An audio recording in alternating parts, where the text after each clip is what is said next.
And welcome back. Now, all the talk is and has been around Eskoms since the end of last year, beginning of this year with the load shedding. And an energy expert says that there are basic things that the Eskom CEO can do to turn around the crisis at the power utility.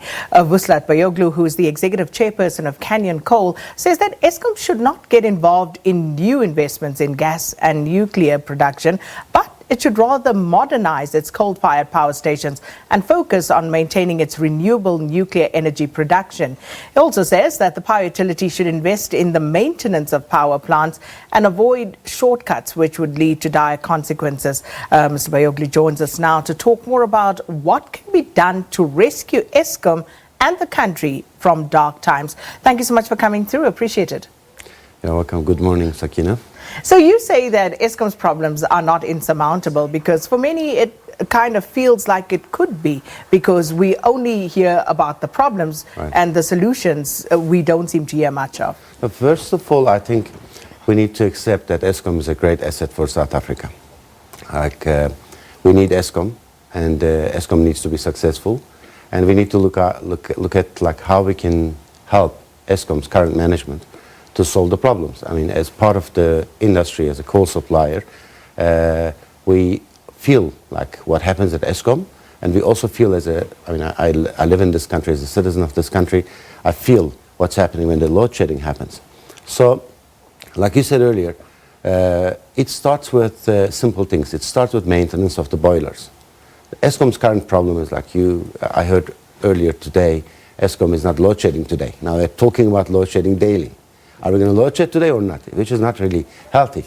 So it starts with boiler maintenance. Eskom didn't do the maintenance properly in the past, hence it's catching up with them now.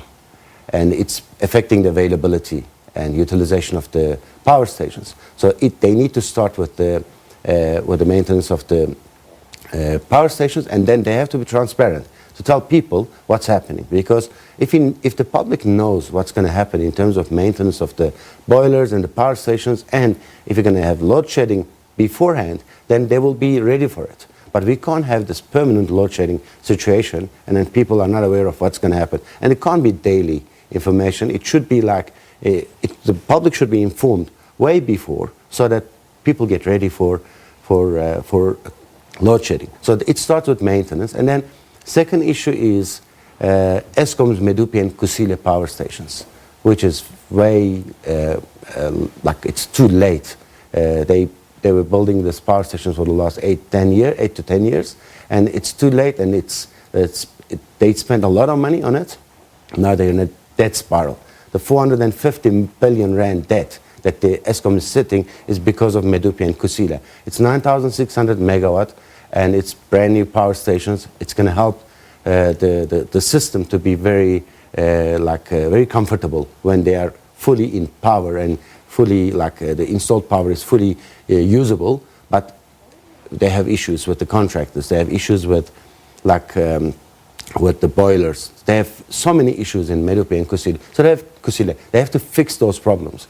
Then we will get to a situation where Eskom is going to be producing power at a cheap price, and then we will have less load shedding. So the third issue is corruption, and corruption is everywhere. Corruption is everywhere in the world. You find it in private companies, in state-owned entities. So Eskom is trying to fight with corruption, but they have to be more strict on dealing with the corruption. And one of the big issues, which actually I'm very close to understand what's happening, coal procurement. It's the biggest spend item for Eskom.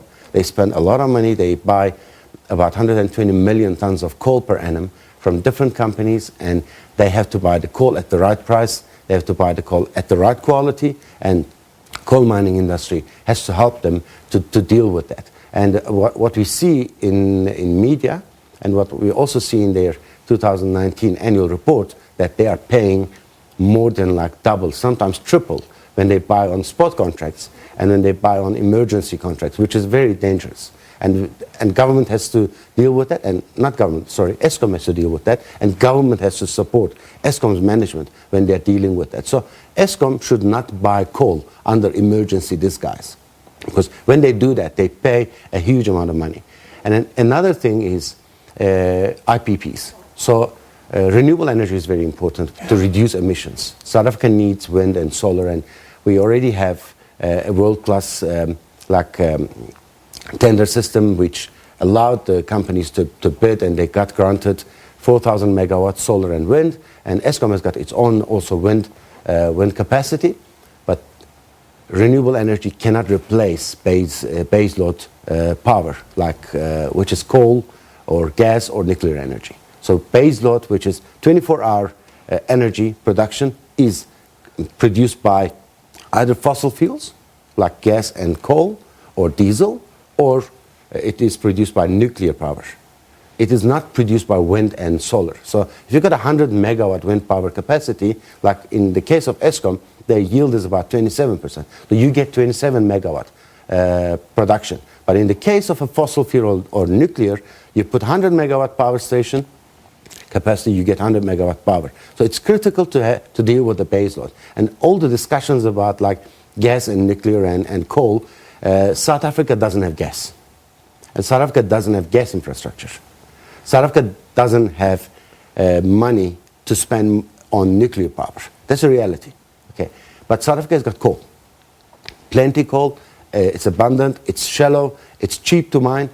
And Eskom has to deal with the systems to deal with the carbon emissions so that we do not pollute the world and the country, but we have to deal with the base load by producing power from coal. So how does Eskom deal with the carbon emission situation? So Eskom has got a problem financially, and the Eskom knows the issue.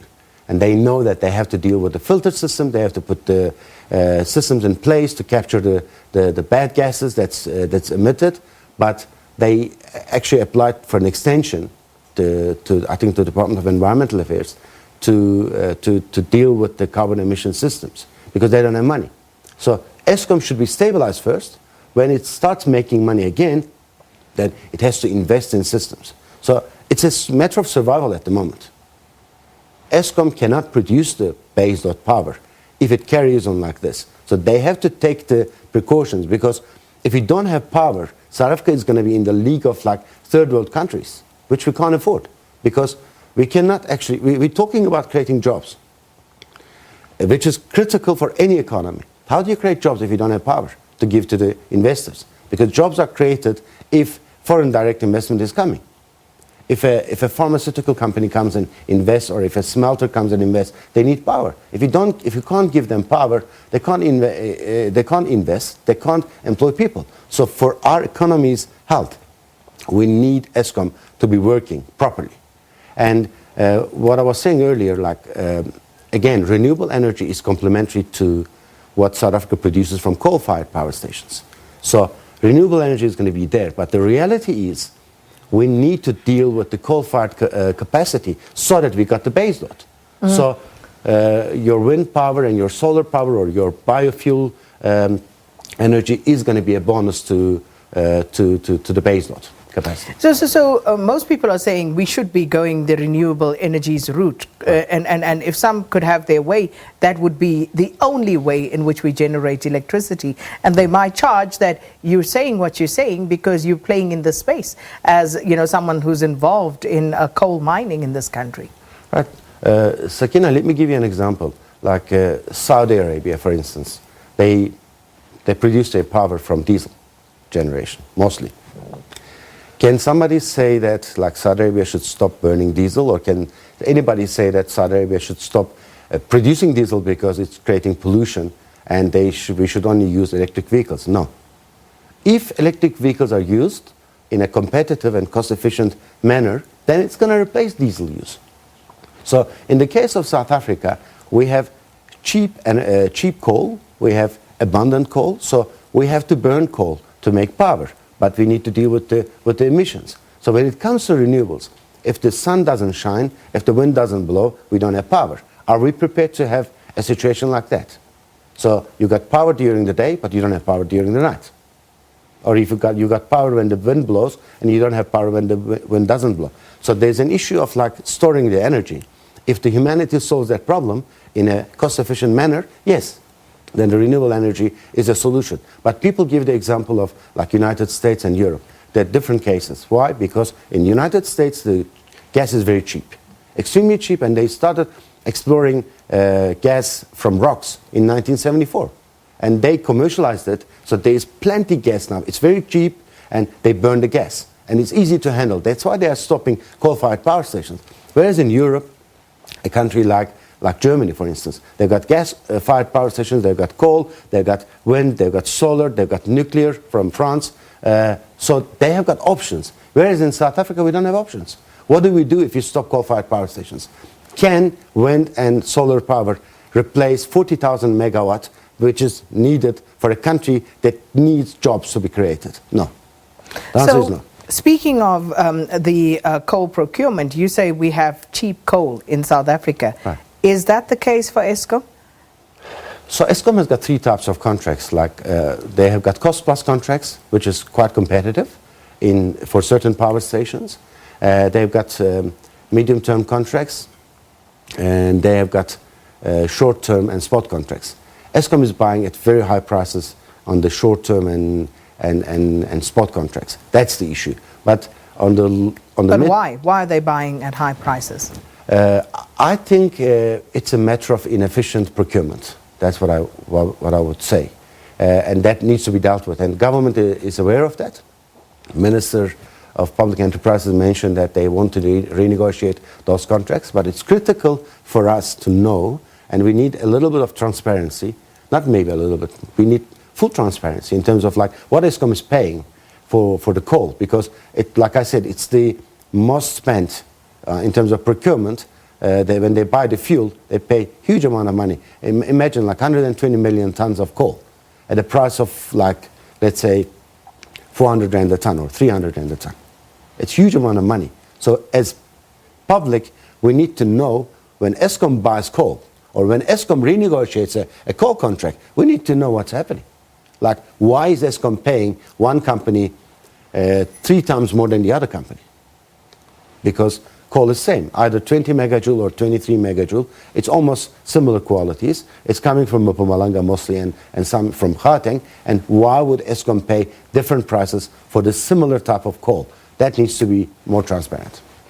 The other issue you mentioned is maintenance. Now, we know under Brian Molefe, regardless of what people may think of him, they got into these maintenance festivals whereby they seem to kind of get it right with the maintenance aspect of things during his tenure as Eskom CEO, and they kept the lights on.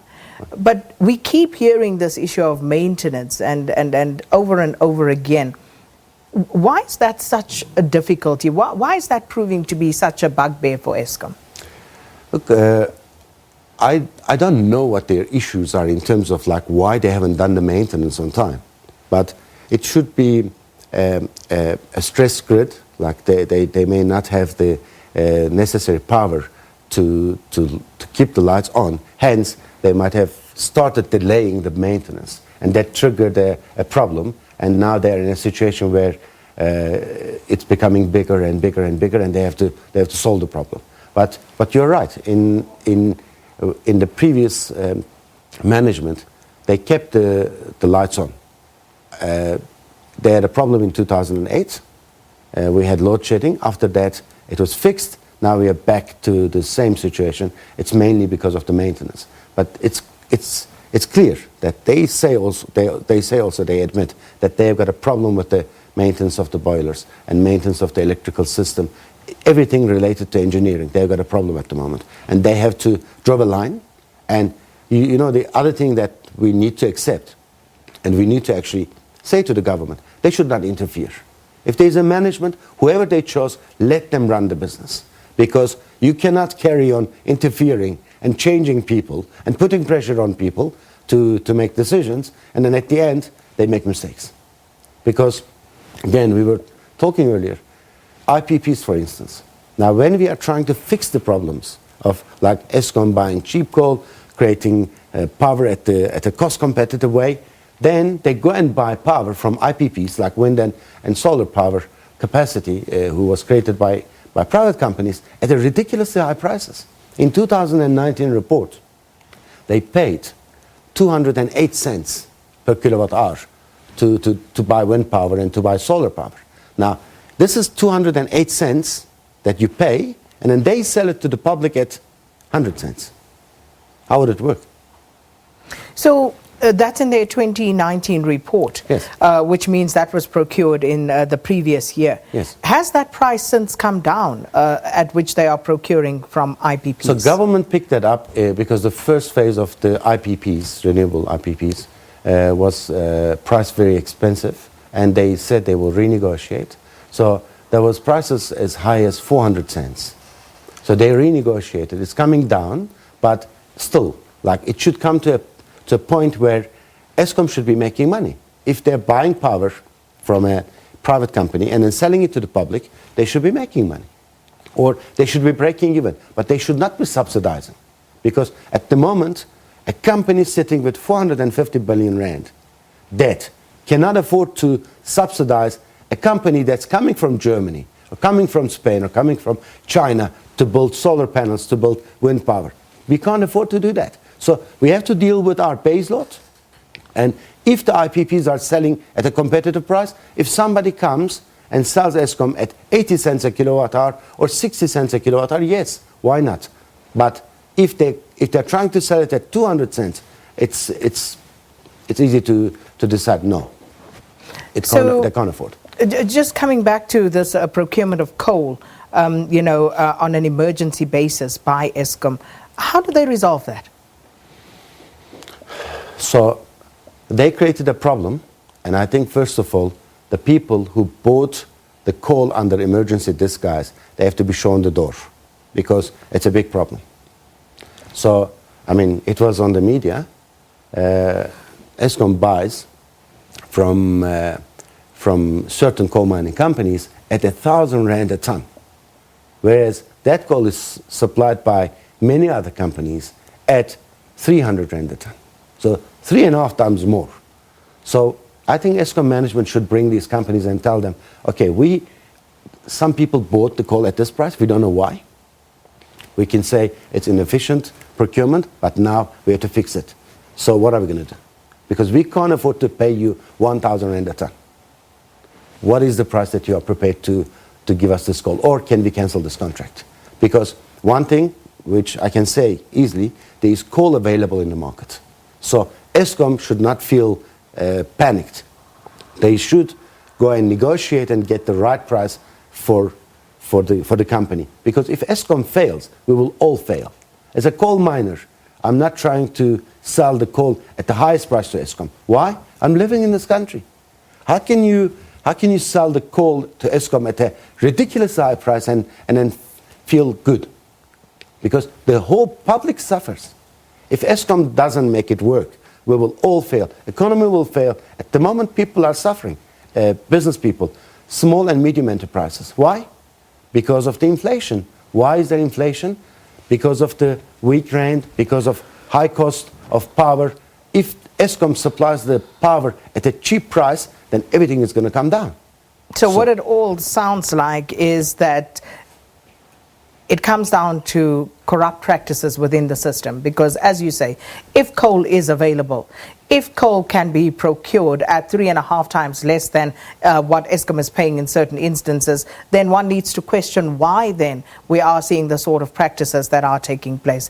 But we're just about out of time. I just want to know from you, for the new Eskom CEO, Andre de Ruyter, what would be some of your advice that you could give to him? So, I mean, all these things that I wrote in my article as well, it starts with the maintenance. And then he has to keep his independence. If somebody who's telling him, who knows nothing about coal power generation, who's coming from a different background as a politician, telling him what to do, they should not accept it. They should do whatever is right for the country, because he's got a very important job. He has to make it work, and we all have to support him. It doesn't matter who he is. It can be Andre, it can be somebody else, but we have to support Eskom, and he has to make sure that there's no interference, there's nobody who's telling him, okay, do this, do that, buy coal from this company, renegotiate that contract. These practices should come to an end, and he has to do his job. He's got a good background. He worked at Sasol, at senior management, at NAMPAC. Now, he knows what needs to be done. We need to leave him alone and he needs to do the job, and then we need to evaluate after, let's say, a year, see what happened in terms of coal procurement, what happened in terms of maintenance, what happened in terms of Medupi and Kusile, what happens in terms of corruption allegations, what happens in terms of buying power from IPPs. When we see that Andre and his team are trying to buy power from IPPs at a ridiculously high price, we should tell him, no, you can't do that. Because it's not you making the decisions. At the end of the day, it's people's future. It's the country. If you fail, we will all fail. So we are offering you the support, but if you make a mistake, we'll tell you where you're making the mistake. So you don't agree with those who say that we should be looking to options beyond Eskom for South Africa's energy needs? Look, actually, if a private company is interested in coming and building a nuclear capacity, fine. At the end of the day, if it's sold at the right price, yes, Eskom can look at, or government can look at buying power from that company. But if it is like Eskom should invest in nuclear power, I don't agree with that. If a company comes and builds gas power capacity at the right price, in terms of the power, yes, fine. Eskom can consider buying, or government can consider buying, or government can decide to actually deregulate the market and then allow the companies to buy power from private companies. But the reality is Eskom has to produce the power at the cheap price. If government deregulates, and then if the power prices goes out of control, then we will be sitting with a bigger problem. Well, there we have a different perspective on the Eskom situation. That was Vuslat Bayoglu, the executive chairperson of Canyon Coal, saying that there is hope for the embattled Eskom if drastic changes are made. Let's take a break. We'll bring you your latest news bulletin on the other side of that.